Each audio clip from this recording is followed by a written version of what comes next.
Assalamualaikum warahmatullahi wabarakatuh. Alhamdulillah, bismillahirrahmanirrahim. Inna a'toina kal-kautsar. Fasholli li rabbikal wanhar. Inna syani'aka huwal abtar.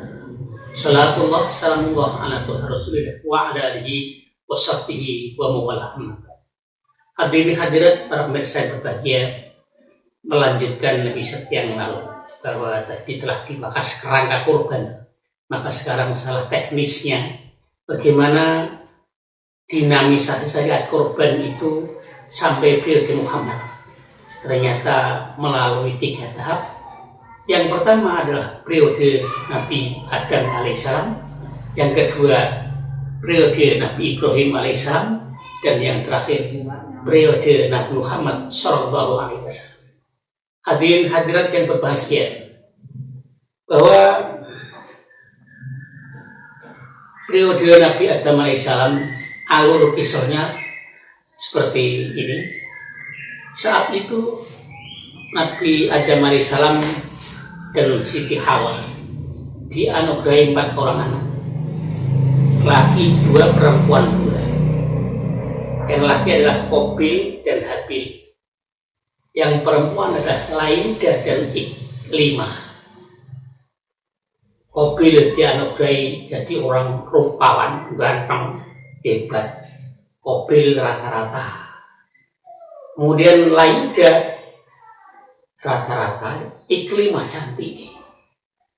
Oleh Nabi Adam alaihissalam agar keturunannya menjadi orang yang ya sekurang-kurangnya rata-rata orang, maka dinikahkan dalam posisi lain. Yang rupawan dinikahkan dengan Laida yang tidak terlalu cantik, yaitu Qabil. Sedangkan Habil yang tidak terlalu ganteng dan rupawan dinikahkan dengan Iklimah yang cantik. Harapannya seperti itu. Qabil tidak mau terima. Kata Qabil, anak yang pertama, yang ganteng harus dapat yang cantik, yang jelek dapat jelek. Khawatir orang tuanya, terus keturunannya kayak apa nanti. Hadirin hadirat jamaah rahimakumullah. Akhirnya terjadi pertengkaran dalam arti memperebutkan Iklimah yang cantik itu. Iklimah sadar diri diperebutkan oleh kakaknya berdua. Dua-duanya mau nikahi dia. Sah-sah saja karena belum ada syarat rukun nikah saat itu. Syariat nikah belum ada. Nikahi adik kandungnya masih boleh. Akhirnya Iklimah minta syarat. Dalam bahasa bebasnya, Mas Qabil dan Habil, kalau kalian memperebutkan saya untuk kalian nikahi, sayanya satu. Saya minta syarat, kalau kalian berdua mengeluarkan kurban. Siapa yang kurbannya diterima oleh Allah, itulah calon suami hayanannya. Kedua-duanya mengeluarkan kurban. Kebetulan Qabil adalah tokoh petani yang sukses dalam bertani, hebat. Si Habil adalah tokoh peternak, dia punya banyak peternakan yang sukses. Dua-duanya berkorban, cuma beda kelas.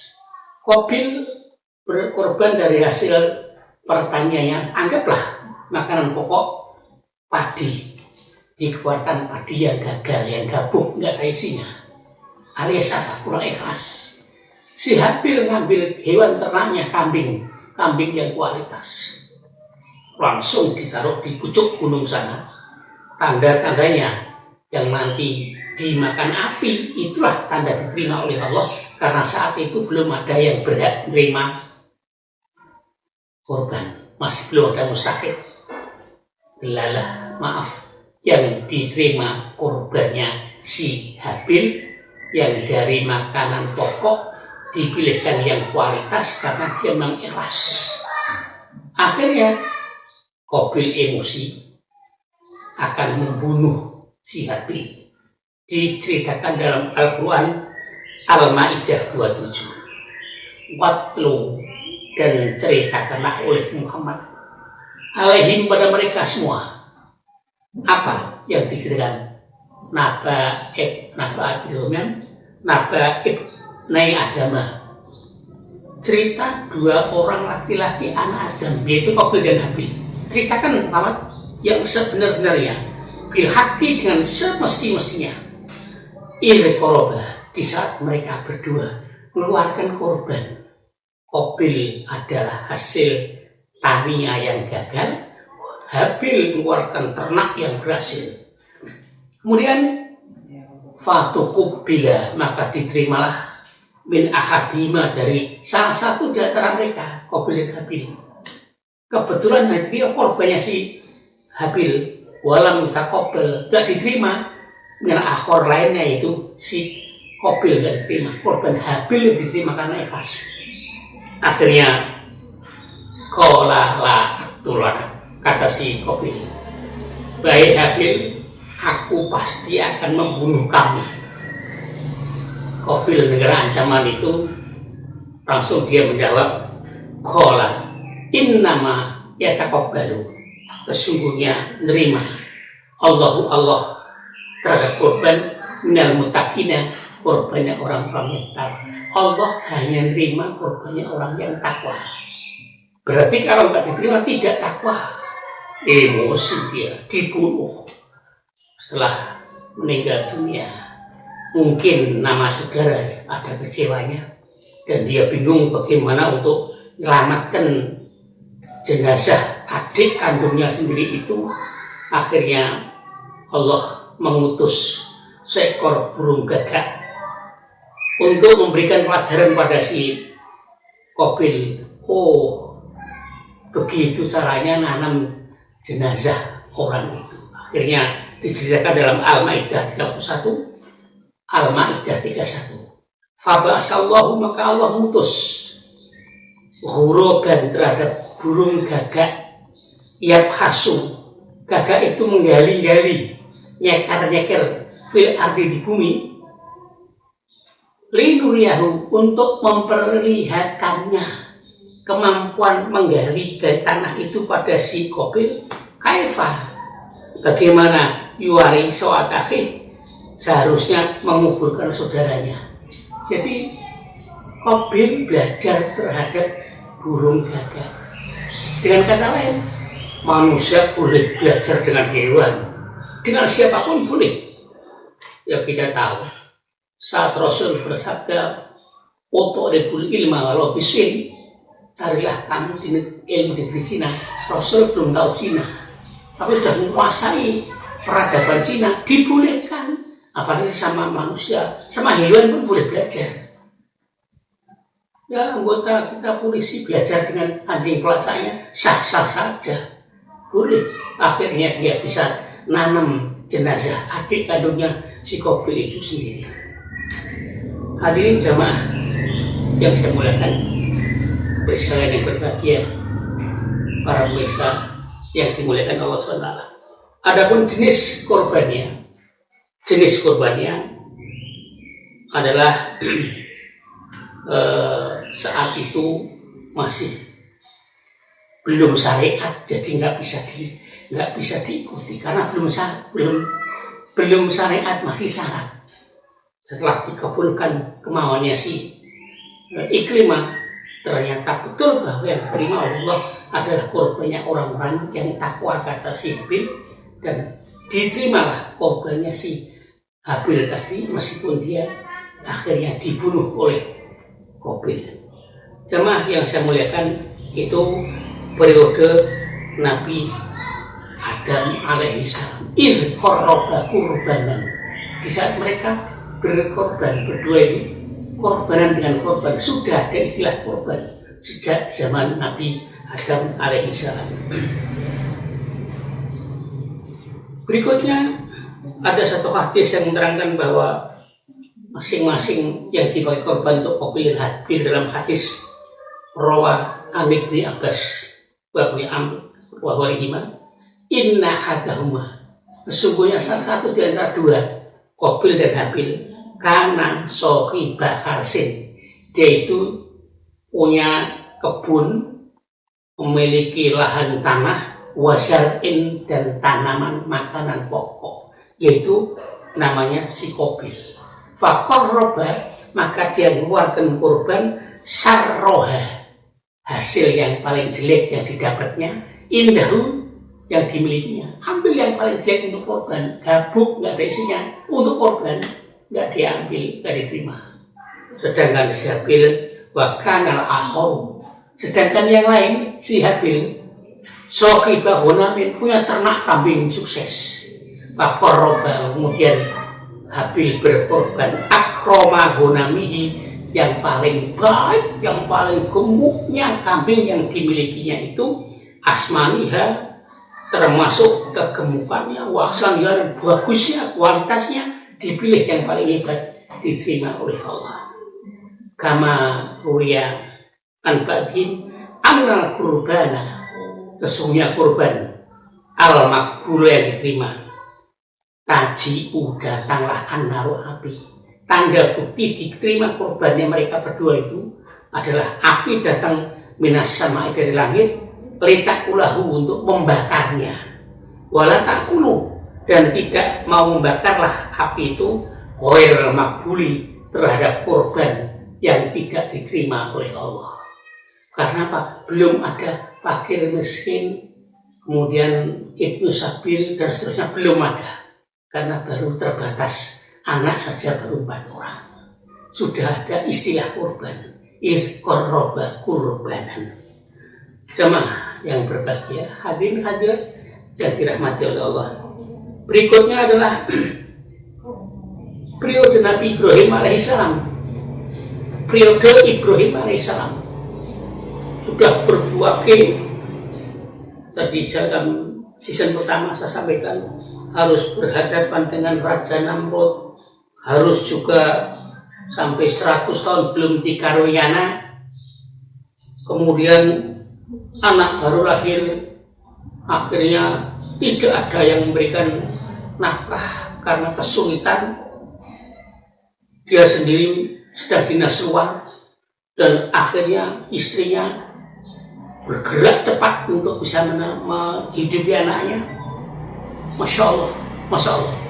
Tapi hikmah ada, yaitu ditemukannya zam-zam itu. Itu perjuangan semua. Dan kemudian akhirnya usia bisa makan, bisa kerja, wahyu datang agar disembelih. Dan Ismail siap, if al-matu maru. Dari 3 tadi ya, artinya pengabdian Ibrahim mulai ujiannya itu ada 3 golongan. Yang pertama, pengabdian itu ada unsur perjuangan. Yang kedua, ada unsur pengorbanan, dan ada unsur kebaktian. Tidak ada yang namanya pengabdian tanpa pengorbanan, dan tidak ada pengabdian tanpa perjuangan, dan tidak punya bobot pengabdian tanpa kebaktian. Oleh karena itu dijelaskan oleh Allah, inna hadza lahuwal bala'ul mubin. Ini semata-mata adalah ujian dari Allah al-mubin, yang nyata adanya. Begitu tabahnya Ibrahim, langsung penghormatan dia Allah turun. Kul, katakanlah Muhammad, sadaqallah, Allah benar. Fattabi'u millata Ibrahim, maka olehmu sekalian ikutilah ajaran Nabi Ibrahim, hanifan, dengan penuh kecondongan. Direkomendir oleh Allah, boleh diikuti, maka ajarannya termasuk korban, termasuk haji, termasuk khitan, itu sampai Nabi Muhammad dilestarikan ada karena fattabi'u millata Ibrahim, bahwa pertama korban adalah di zaman Nabi Adam, idh qarraba kurbanan. Yang kedua pada periode Nabi Ibrahim alaihissalam. Akhirnya begitu artinya siap diganti oleh domba oleh Allah Subhanahu wa ta'ala. Jamaah rahimakumullah, hadirin hadirat yang berbahagia, pemirsa yang saya muliakan. Yang ketiga adalah periode Nabi Muhammad sallallahu alaihi wasallam. Di dalam Al-Quran Al-Kautsar. Inna a'toina kal kautsar. Inna sungguh aku, kata Allah, kami a'toina telah memberi kami kepada Muhammad Al-Kautsar, nikmat yang banyak. Feedbacknya apa? Fasoli, maka sholatlah kamu, wanhar, dan berkorbanlah kamu. Cuma dua, suruh mengerjakan sholat, dirikan sholat, dan berkorban. Perintahnya korban jejer dengan perintah sholat. Fasoli, sholatlah semata-mata karena Tuhanmu, wanhar, dan berkorbanlah kamu. Hanya nomor 1 sholat, nomor 2 korban, diselingi lirobika. Maaf kalau menurut bahasa Arab atau malah bahasa Indonesia itu kalau bukan Quran, fasoli wanhar lirobika, maka sholatlah kamu dan berkorbanlah kamu karena Tuhanmu. Mestinya kalau menurut bahasa Quran nggak bisa dirubah. Fasoli, sholatlah kamu, nomor 1 maka wajib, lirobika karena Tuhanmu, wanhar, dan berkorbanlah kamu. Kandungan yang kedua, jamaah sekalian, biasa mulakan. Yang diperintah untuk korban adalah orang yang masih sanggup sholat. Garis bawahi, orang yang masih sanggup sholat. Dengan kata lain, orang yang meninggal tidak ada syariat untuk korban untuk dia. Ulangi, perintah korban jejer dengan perintah sholat. Berarti yang disuruh korban yang masih sanggup sholat. Kalau tidak sanggup sholat karena mungkin mati atau sakit naon, tidak ada perintah untuk korban. Adapun untuk yang meninggal dunia mau dibarengkan dengan niat korban bagi yang hidup, sah-sah saja. Tapi bukan untuk korban. Uang senilai korban. Korban malah 1 kambing 2 juta. Sama untuk yang hidup niatnya ini korban, ini yang 1 almarhum ini adalah untuk jariah. Mudah-mudahan pahalanya untuk almarhum sah, tapi bukan untuk korban. Pahalanya lebih tinggi jariah daripada korban, karena korban itu konsumtif, sedangkan jariah itu produktif. Sampai kiamat terus lebih tinggi nilai jariahnya untuk yang almarhum. Jadi di sini hebat Al-Quran, fasolli li rabbika wanhar. Jadi yang dikenakan hukum untuk berkorban adalah yang masih sanggup sholat. Wah, banyak sekali kejadian yang sudah diluruskan, ya masih datang lagi. Pak Ustaz, ini atas nama ini 3 orang ini almarhum semua. Diingatkan lagi, ya sudahlah, pokoknya bagaimana caranya terserah. Nah ini, jadi oleh karena itu biar sesuai dengan niat dan manfaatnya lebih tinggi, panitia harus bijaksana, ngerti arahnya. Kalau untuk almarhum lebih baik disisihkan, diniatkan untuk jariah bagi almarhum. Boleh nggak orang hidup berjariah pahala untuk almarhum? Boleh, nyampe, nggak perlu dilakukan. Hadis sahih, Nabi Muhammad pernah ditanya oleh sahabat, ya Rasulullah, ibu saya meninggal dunia mendadak. Kalau saja beliau ada kesempatan untuk berwasiat, mesti wasiat dengan saya. Anaknya sudah pisah semuanya, beliau meninggal, belum wasiat. Mohon izin tanya Rasul, apakah boleh kalau hartanya itu saya jariahkan pahalanya untuk almarhum saya? Rasul mengatakan boleh. Nah, begitu pula. Jadi amal senilai korban 2 juta itu niatnya untuk jariah almarhum lebih utama daripada untuk korban, karena dasarnya untuk almarhum tidak jelas di dalam Al-Quran dan Al-Hadis. Demikian untuk kita maklumi bahwa perintahnya fasolli li rabbika wanhar. Sekarang syaratnya apa untuk korban itu? Yang pertama, mesti muslim. Boleh nggak non muslim berkorban? Ya silakan. Ya mungkin nilai ibadahnya tidak ada bagi dia, tapi kalau ditolak tersinggung diterima saja, nanti dibagikan pada fakir miskin. Yang kedua, orang itu mampu untuk mengadakan hewan kurban. Itu syaratnya yang kedua. Dan yang ketiga, merdeka. Artinya bukan budak. Budak nggak ada perintah untuk berkorban. Nah, ini sudah terjawab siapa yang berkorban. Yang pertama Muslim, yang kedua orang itu mampu untuk berkorban. Kali itu yang ketiga orang itu merdeka, bukan budak. Allah enak sekali. Sekarang jenisnya apa? Sudah dinas, yaitu kambing atau sapi untuk 7 orang. Kambing 1 orang, sapi untuk 7 orang. Ada satu hadis an Jabir dari Jabir radhiyallahu anhu, naharna, kami berkorban ma'a Rasulullah, bersama Rasulullah sallallahu alaihi wasallam, amal Hudaybiyah, di tahun Hudaybiyah, al-badanata, berkorban seekor unta. Untuk siapa?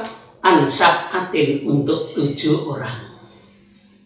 Jabir ngomong berkorban seekor unta di zaman Hudaybiyah, 1 ekor unta untuk 7 orang, warga korota, dan korban dengan seekor sapi, ansab'atin, juga untuk 7 orang.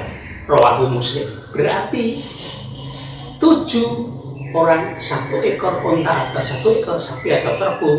Kalau 1 orang 1/7, yaitu 1 ekor kambing. Allah. Dan hadis lain mengatakan, an Jabir qala sallallahu, Rasul mengatakan, la tadbahu, jangan kamu menyembelih, illa musinnatan, kecuali kambing yang telah ganti giginya, illa ayyasara, kecuali kamu sulit mendapatkannya, alaikum, bagi kamu, fatadzaku, maka sembelihlah, jiz'atan, biri-biri, nabukni, dari kambing. Sah saja kalau sulit mendapatkan kambing yang sudah ganti gigi kurang lebih usia 2 tahun. Sangat indah dijelaskan oleh Rasulullah. Apa wujudnya? Lah kapan? Bila mana korban itu disembelih? Tuntunan hadis sahih disebut korban kalau disembelih selesai sholat Idul Adha. Pernahkah terjadi dengan Rasul ada seorang yang menyembelih sebelum korban? Ditanya, masih punyakah hewan lain yang untuk korban? Punya Rasul yang lebih gede, silahkan kamu sembelih untuk korban, nanti disembelih setelah sholat Idul Adha. Jadi beda kalau sebelum Idul Adha, sebelum sholat Adha penyembelihannya digolongkan sedekah korban. Tapi kalau dipotongnya setelah sholat Idul Adha digolongkan ibadah kurban. Hadirin hadirat Bapak Ibu sekalian saya hormati serta para pemirsa yang berbahagia. Sekarang di mana harus dilaksanakan kurban? Di semua tempat kecuali kepada yang sedang ibadah haji. Tidak disunatkan untuk berkorban, motong hewan kurban untuknya saat di tanah suci. Ini maka perlu kita maklumi. Bagaimana hukumnya? Sunat muakkad. Adiknya wajib bagi yang mampu tadi, Muslim mampu dan juga merdeka. Bagaimana distribusinya? Ya harus mengedepankan orang yang seiman. Boleh nggak untuk orang yang tidak seiman? Boleh-boleh saja. Boleh-boleh saja.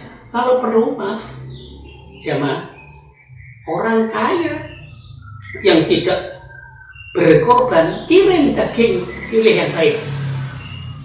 Barangkali dengan kiriman itu nyentuh dia. Ada panitia yang saya perintahkan untuk tolong dikirim dia. Kok kelihatannya nggak pernah korban itu karena apa? Setelah dikirim, dia mengatakan terima kasih mas, alhamdulillah. Oh itu sudah ketutup hatinya. Ada yang kaya tidak berkorban karena lupanya. Dikirim malah diterima nangis. Tolong ya Mas, bagian saya ini saya terima, tapi tolong kamu berikan pada sebelah itu yang tidak punya. Itu yang kena. Ini Masya Allah, jadi banyak masalah di mana orang menganggap remeh kurban. Nah, tinggal pelaksanaan tahun ini menunggu bagaimana arahan pemerintah nanti. Mudah-mudahan dengan situasinya semakin membaik sehingga kurban nanti tidak ada hambatan, karena kita masih belum jelas, haji juga tidak diberangkatkan dan seterusnya. Apa korban juga mungkin barangkali berdampak sehingga mungkin sulit untuk dilaksanakan. Wallahu a'lam dan menunggu keadaan. Kemudian mengapa kok disuruh kurban? Adalah dalam rangka kepatuhan kepada Allah. Kepatuhan, ketaatan. Bukan kok dagingnya nyampe pada Allah, tidak. Bukan kok darahnya sampai Allah, nggak butuh daging, nggak perlu darah, nggak perlu. Beliau di dalam firman Al-Hajj 37, la yanallaha, tidak akan nyampe pakai lam. Kalau tidak nyampe pakai lam tidak akan nyampe. Allah sampai pada Allah, luhumuha, dagingnya korban, wala dima'uha, dan tidak nyampe pula darahnya korban. Walakiyana Allah, tapi yang nyampe padanya pada Allah at-taqwa, tingkat kepatuhanmu minkum dari kamu sekalian. Tingkat kepatuhannya Allah nggak butuh daging, nggak butuh apa-apa dari hewan korban kita.